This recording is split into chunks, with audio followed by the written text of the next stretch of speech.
Ketika para paslon merasa tidak puas, ingin mencari keadilan ke MK, ini kan bentuk dari ciri-ciri kematangan dalam berdemokrasi. Tidak menggunakan saluran lain, tidak menggunakan saluran kekerasan. Dengan alat bukti dan terbukti, bisa dibuktikan dengan dalil-dalil yang mereka sampaikan, ya bisa menang, bisa juga kan kalah.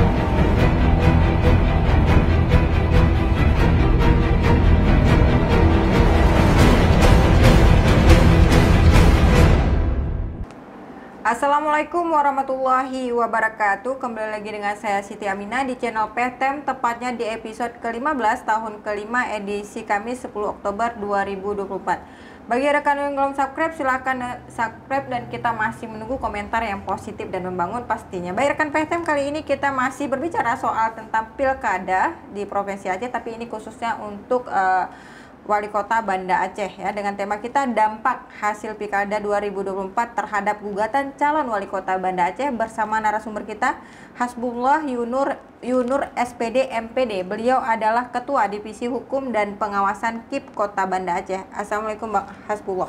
Waalaikumsalam warahmatullahi wabarakatuh. Apa kabarnya ini Bang? Alhamdulillah baik, sehat. Oke, terima kasih Bang hari ini sudah hadir ke PTM ya untuk menjawab tema kita dampak hasil Pilkada 2024 terhadap gugatan calon Wali Kota Banda Aceh. Dan tentu di tengah kesibukan Bang Hasbullah nih, tapi mengingat ini isu juga yang sangat penting yang diketahui oleh masyarakat PTM nih Bang Hasbullah.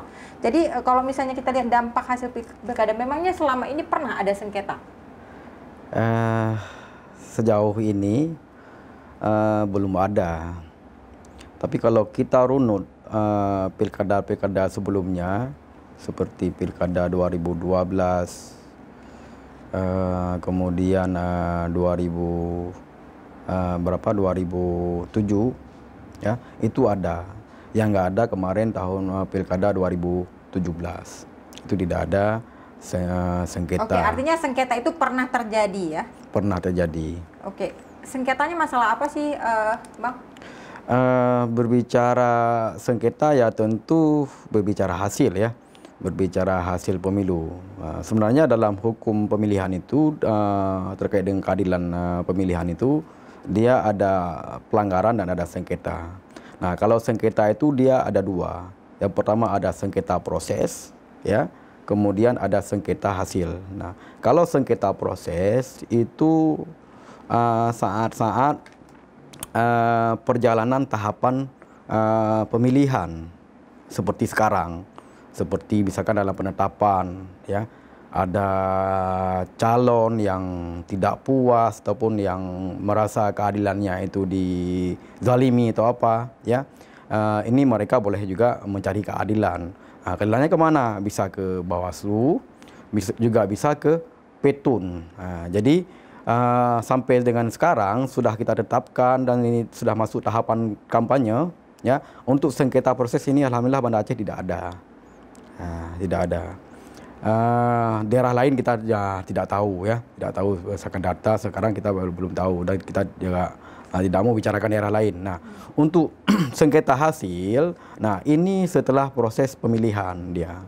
Nah, ketika pemilihan ini nantinya hasil pemilihan ini nantinya ada bakal calon ya yang merasa mungkin hak-haknya ataupun hasilnya yang tidak puas ataupun sudah mohon maaf dan bahasa sudah digelembungkan oleh penyelenggara ataupun oleh pihak lain ya, ataupun sudah ya macam-macam lah ya. Oke, tadi Anda katakan penyelenggara menggelembungkan suara. Apa bukan? Bisa jadi oknum, bisa jadi oknum. Ini kan merasa tidak puas. Penyelenggara, penyelenggara KIP maksudnya. Ya, penyelenggara itu kan sampai ke bawah dia, tidak hanya KIP. Ya, oke. PPS sampai ke bisa PPE, bisa PPK dan lain sebagainya ya. Ataupun bisa juga kesalahan daripada daripada penyelenggara itu sendiri dalam proses rekap, dalam proses hitung itu ya. Akibat-akibat ini kan juga bisa bisa merugikan pihak paslon itu sendiri. Nah, tentu ya mereka mencari keadilannya ya di MK nantinya. Dan sangat wajar ketika para paslon ini menggugat ya. Kami penyelenggara ini ya tidak, mohon maaf dalam bahasa lain, tidak khawatir dan tidak takut ya. Tapi kalau bahasa takut ini kan mungkin seolah terlalu ego kita ya. Tapi tidak tidak juga menggurui ya daripada paslon tersebut. Tentu paslon ini bisa dikatakan cara berdemokrasi mereka itu sudah matang, mencari keadilan itu sesuai dengan jalur hukum, tidak mencari keadilan dengan ya onar dengan lain sebagainya, dengan kegaduhan atau apa ya, yang membuat situasi demokrasi tidak baik seperti itu. Jadi ya kita juga sangat menghargai bagi para paslon nantinya kalau memang ada sengketa hasil yang mengajukan gugatannya itu ke MK. Tentu ya ada prosedurnya. Prosedurnya ya kalau kita kabupaten kota itu kita mengacu di pasal 158 ya di Undang-Undang Nomor 10 tahun 2016 ya, mereka juga harus memenuhi ambang batas. Nah, kalau untuk Banda Aceh dengan penduduknya sekitar 253.000, ambang batasnya itu harus ada 1,5 dari perbedaan hasil yang mereka boleh gugat seperti itu.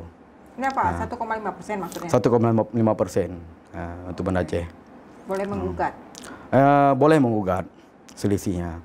Kalau perkiraan suara selisih mungkin sekitar 1,5, kalau dibandingkan dengan jumlah suara sah nanti yang masuk berarti sekitar, kalau persentasenya kemarin kita mengacu pada pengalaman pemilu 2024 kemarin, Pileg ya, itu pemilih Banda Aceh itu sekitar 130.000 lah suara sahnya.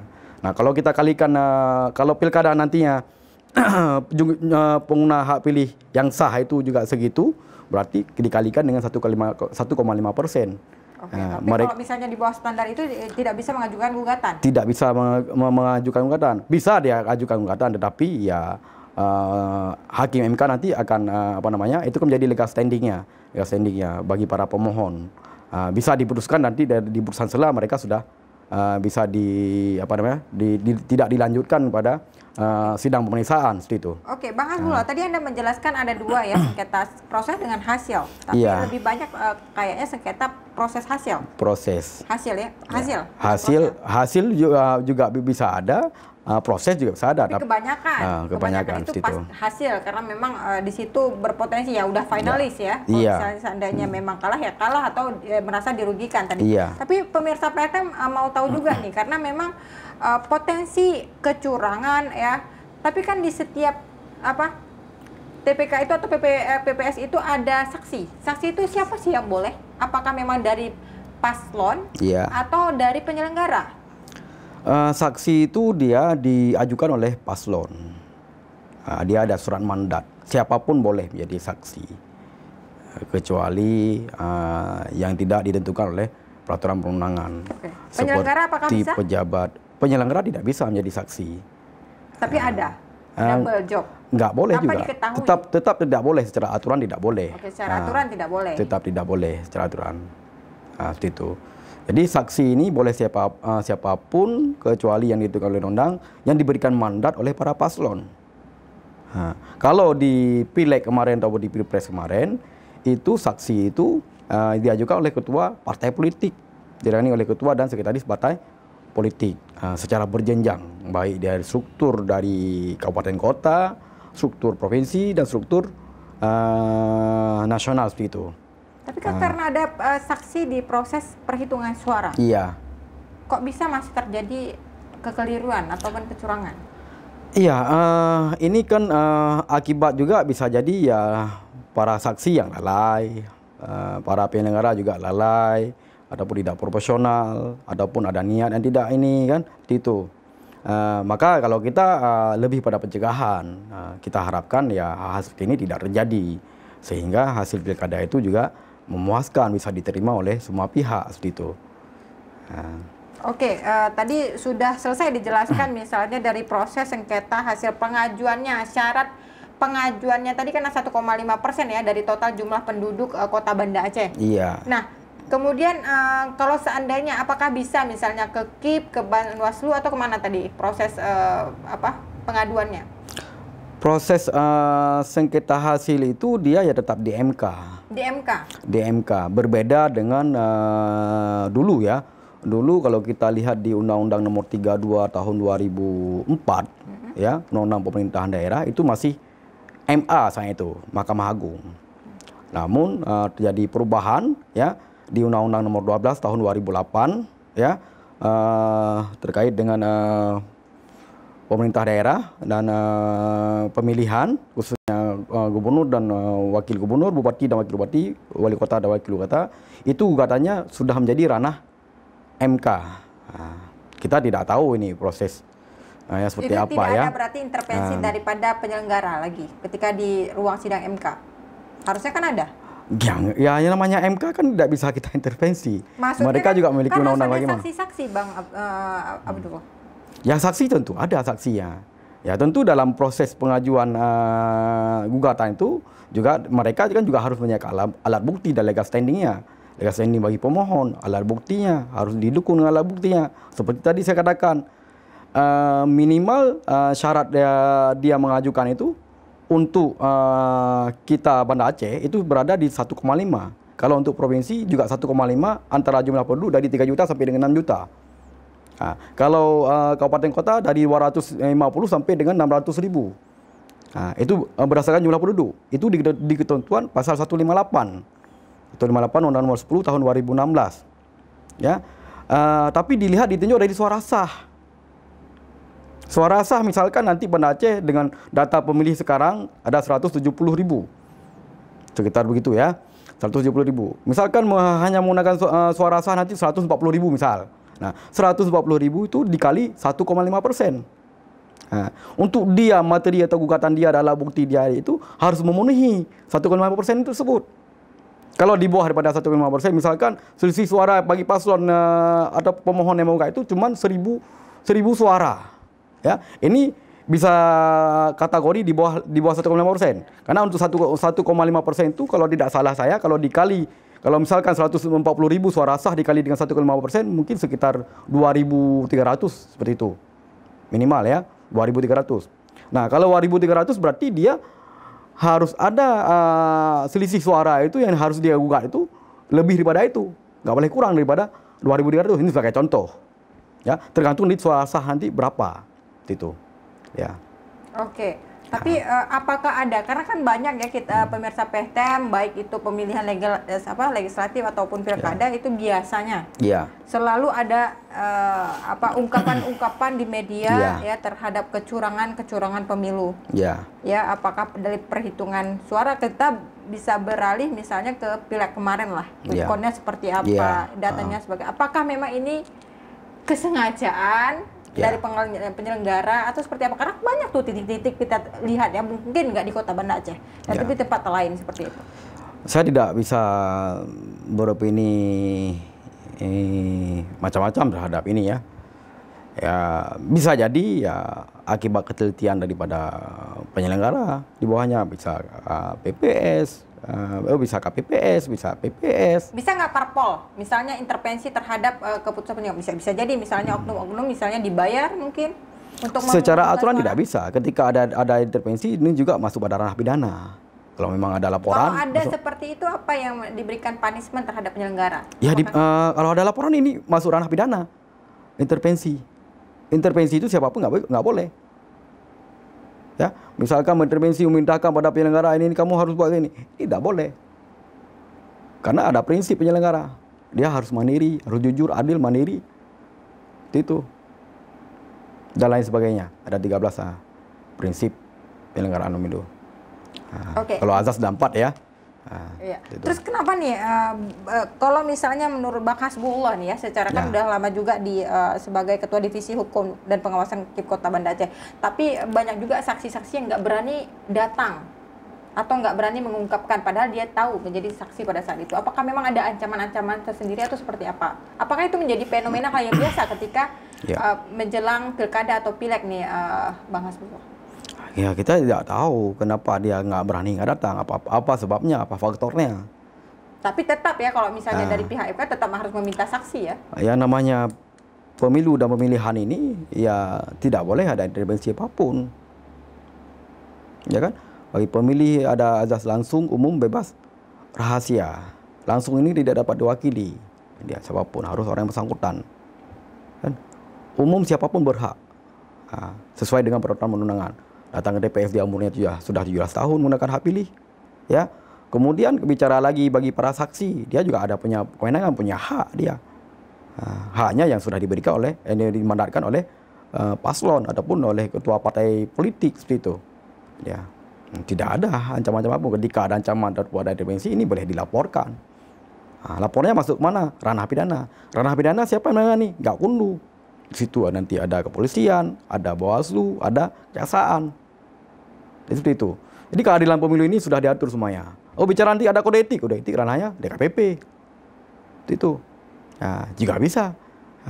Kita tidak tahu masyarakat ini ataupun pemilih ini ataupun peserta pemilu tidak puas terhadap dengan hasil. Ya, ada saluran-saluran mereka untuk mencari keadilan seperti itu. Oke, karena ketidakpuasan dan juga diduga diduga ada kecurangan dan sebagainya sehingga mereka menuntut secara proses hukum atau mengajukan sengketa seperti yang Anda jelaskan tadi. Tapi untuk di Kota Banda Aceh sendiri itu tahun lalu maksudnya tahun 2017 itu nggak ada ya, cuman ada di tahun 2012. Dan itu kalau bisa diceritakan pengalamannya nih Bang Hasbullah, itu sengketa tentang apakah memang hasil atau proses? Hasil ya. Hasil. Seingat saya 2012 itu ada sengketa hasil. Ya. 2017 itu tidak ada sengketa hasil di MK. Kalau misalnya apakah misalnya sengketa hasil itu berpotensi menang atau enggak nih? Bisa, kalau sejauh dia pemohon menggugat didukung dengan alat bukti dan terbukti, bisa dibuktikan dengan dalil-dalil yang mereka sampaikan, ya bisa menang, bisa juga kalah. Maka dalam hal ini seperti tadi saya katakan, ketika para paslon merasa tidak puas ingin mencari keadilan ke MK, ini kan bentuk dari ciri-ciri kematangan dalam berdemokrasi. Tidak menggunakan saluran lain, tidak menggunakan saluran kekerasan, tidak menggunakan saluran macam-macam. Karena ada juga daerah-daerah yang menggunakan kekerasan, jadinya kebakaran dan ini itu, lain sebagainya. Ya kan banyak banget drama pemilu.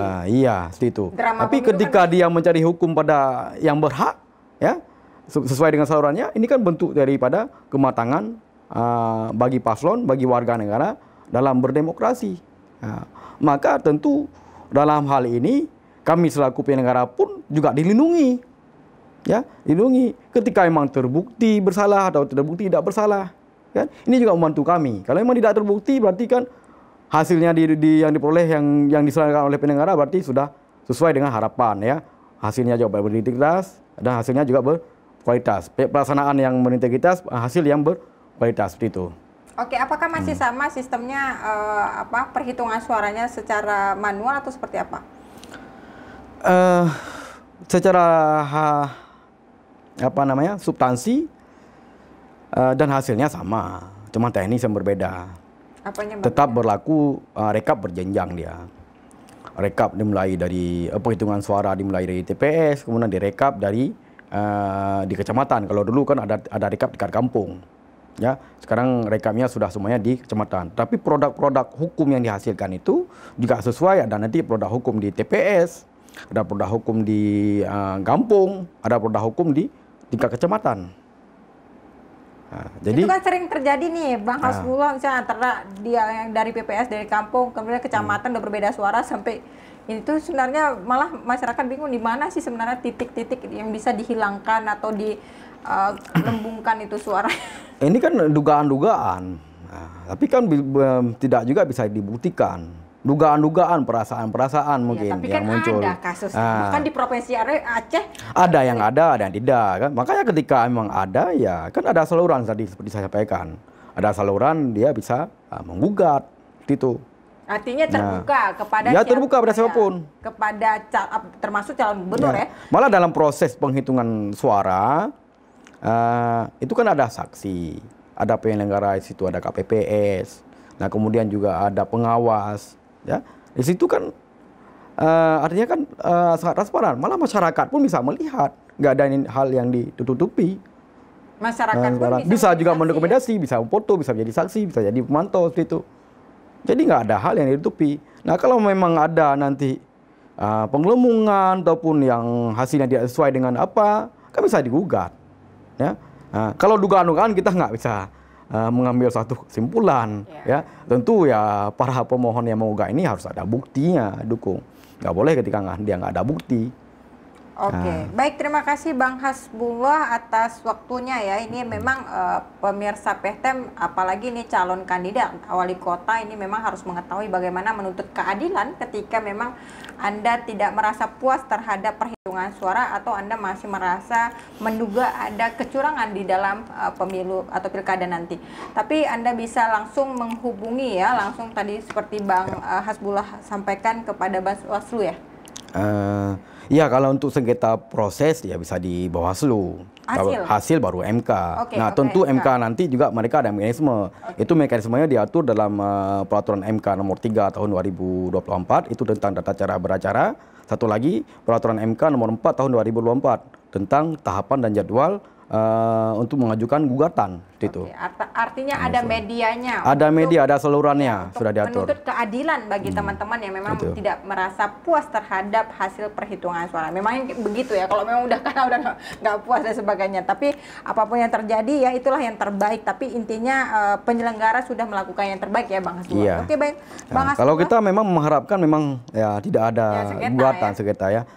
Artinya ketika nggak ada sengketa itu ya pelaksanaannya, penyelenggaraannya itu kan berintegritas. Tapi Kota Banda Aceh ada hasil juga aman saja deh kayaknya. Ya mudah-mudahan kita harapkan seperti itu. Oke, apalagi ini kan ini 4 paslon kita lihat ya. Mudah-mudahan tidak ada berpotensi sengketa.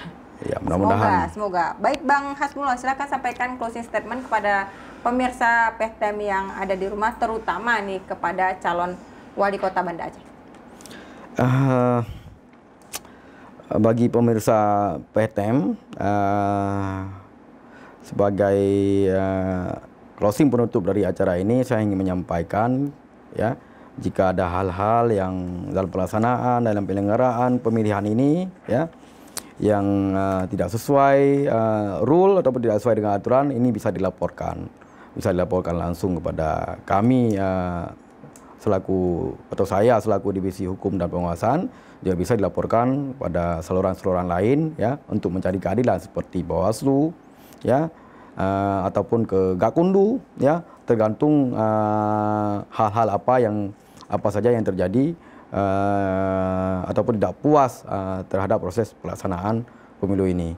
Saya pikir demikian. Terima kasih Bang Hasbullah atas waktunya. Baik pemirsa PTM yang ada di rumah ya, sebagaimana saya informasikan, kita juga masih menunggu 4 calon wali kota Banda Aceh, cuma 1 yang masih terwakilkan. Kita menunggu bagaimana wali kota Banda Aceh bisa menyampaikan visi misinya di PTM. Tentu PTM ini juga media untuk menyampaikan aspirasi teman-teman, dan juga nanti setelah terpilih pasti PTM mengkritik juga. Ya, baik, tonton terus podcast kita di setiap hari Senin dan Kamis pukul 10 pagi, dan jangan lupa tekan lonceng untuk mendapatkan informasi terbaru. Like and subscribe juga. Saya Siti Aminah, mohon undur diri. Assalamualaikum warahmatullahi wabarakatuh.